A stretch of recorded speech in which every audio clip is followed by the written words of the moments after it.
Assalamualaikum warahmatullahi wabarakatuh. Kami perwakilan dari kelompok 5 akan menjelaskan mengenai Filipina, Mindanao, Kesultanan Sulu, dan Myanmar, Problematika Muslim Rohingya. Adapun anggota kelompok kami yaitu yang pertama Asrul Ali, yang kedua Hairunisa Gustina, yang ketiga Rati Purnamasari, yang keempat Yeni Kurnia, yang kelima Hustia Hatiati, yang keenam Dea Natasha Fitri. Konflik Filipina. Kemunculan Kesultanan Sulu.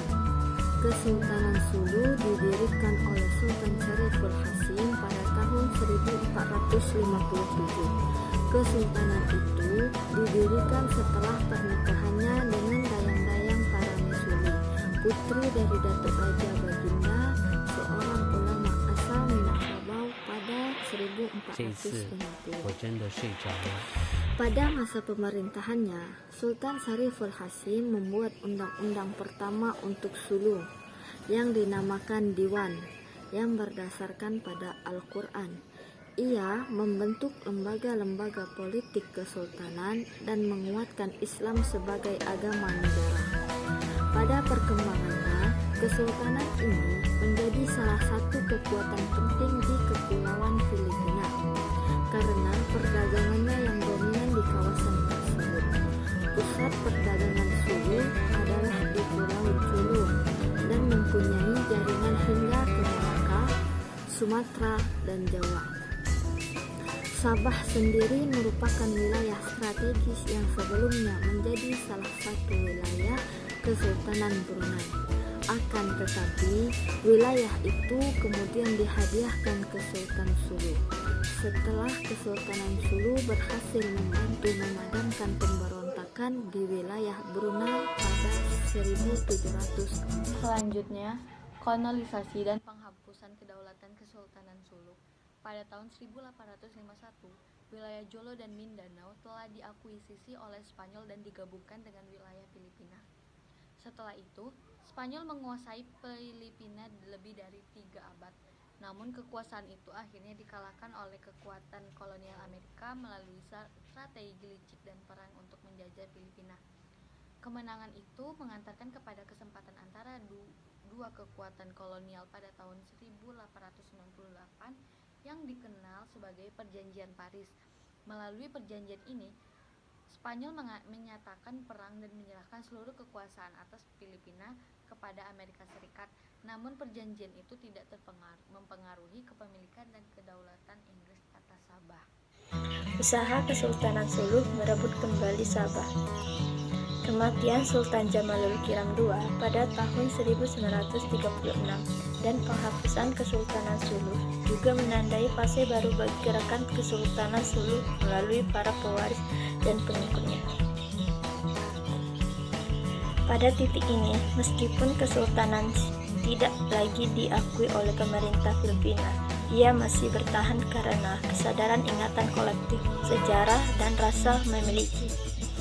Memori yang berkaitan dengan Kesultanan Sulu di masa lalu tertanam sangat dalam pengertian wilayah leluhur, tanah air, dan identitas historis yang disebabkan sebelum kemerdekaan Filipina.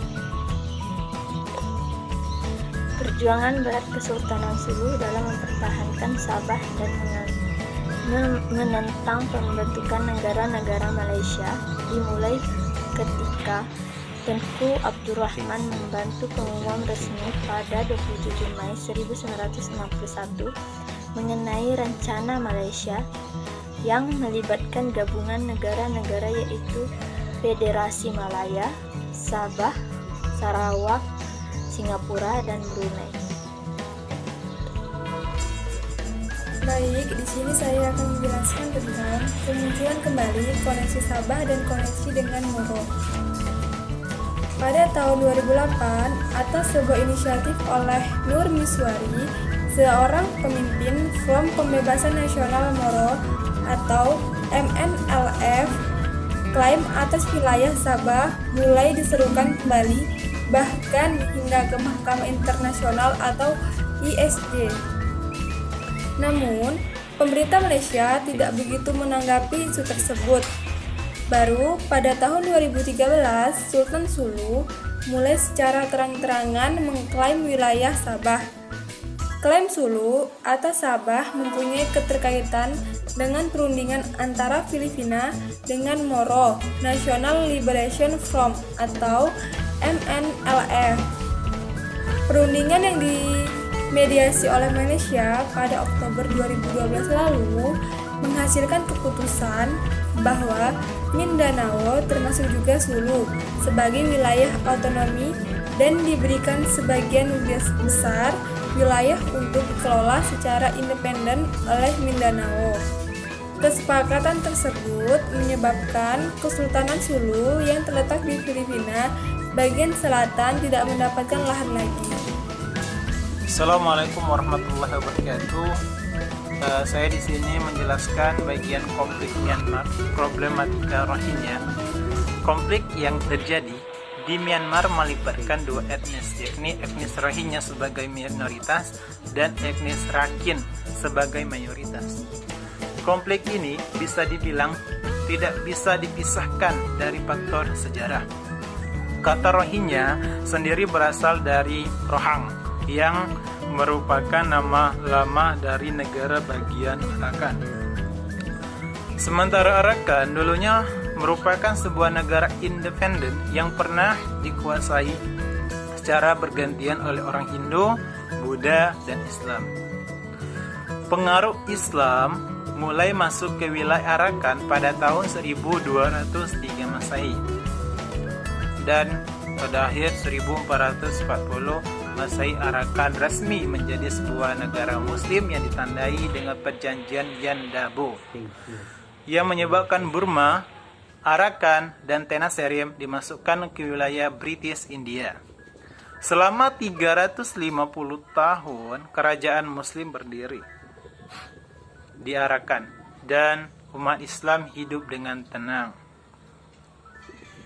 Namun pada 24 September 1784 Masehi, Raja Bodau Phaya dari Burma menginvasi Arakan dan menguasainya.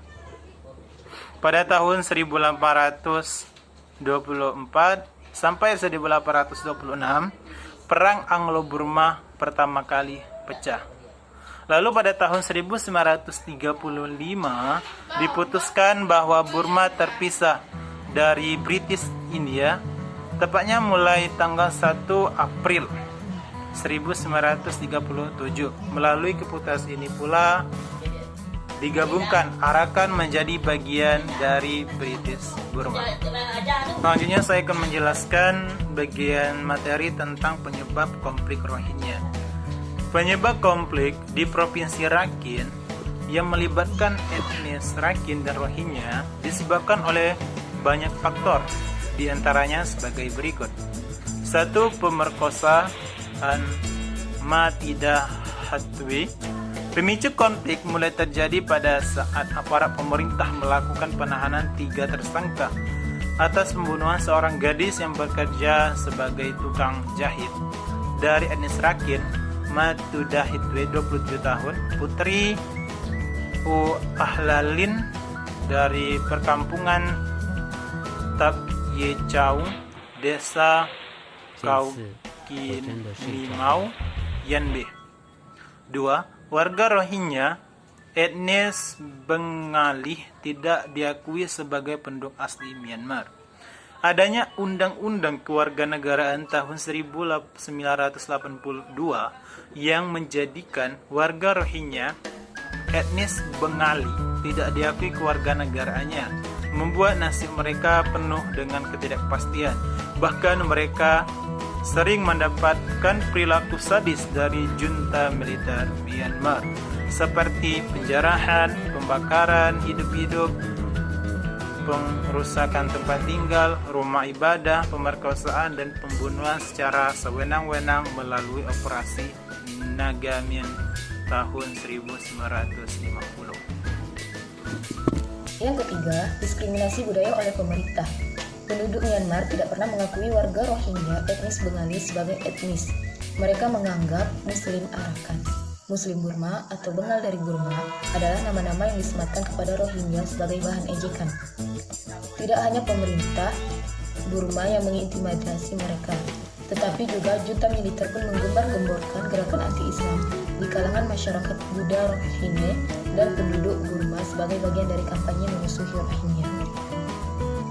Adapun sikap Indonesia, sejarah mencatat bahwa Indonesia pernah terlibat dalam penanganan konflik yang nyaris tidak jauh beda dengan yang terjadi di Myanmar. Pada tahun 2006 misalnya, Indonesia pernah terlibat dalam penyelesaian konflik di Lebanon antara Israel dan Lebanon. Penarikan mundur pasukan Israel dari perbatasan Lebanon menunjukkan keberhasilan peran diplomasi Indonesia dalam penyelesaian konflik tersebut. Juga pada tahun 2012, ketika terjadi konflik antara Israel dan Hamas di jalur Gaza, diplomasi Indonesia di PBB yang dipimpin oleh Malu Martinata Legawa sukses memaksa Israel untuk menghentikan bahan serangannya. Pada level ASEAN, dalam upaya pencapaian perdamaian di Myanmar, Presiden SBY mengutus Menlu Martinata Legawa untuk mengunjungi daerah rawan konflik di Myanmar. Sebagai tindak lanjut pertemuan bilateral antara Presiden SBY dengan Presiden Myanmar, Thein Sein dalam KTT ASEAN di Phnom Penh, Vietnam, November 2012. Berbagai langkah yang dilakukan menunjukkan bahwa pemerintah Indonesia serius dalam penyelesaian konflik di Myanmar. Terlebih sebagai negara muslim terbesar, Indonesia mempunyai tanggung jawab moral dalam menyelesaikan setiap konflik yang melibatkan umat Islam, tidak hanya di Rohingya, Medlika maupun Yangon, tetapi juga di seluruh dunia. Dalam konteks ini, keterlibatan Indonesia dalam konflik Myanmar yang melibatkan minoritas muslim merupakan tuntutan umat dan membentuk pengejawantahan dalam upaya pelaksanaan amanat pembukaan UUD 1945, yakni turut menjaga perdamaian dan ketertiban dunia. Semoga dengan peningkatan peran tersebut, badai konflik etnis di Myanmar akan segera berakhir. Sekian dari kelompok kami, lebih dan kurangnya kami mohon maaf. Dan kami akhiri, wassalamualaikum warahmatullahi wabarakatuh.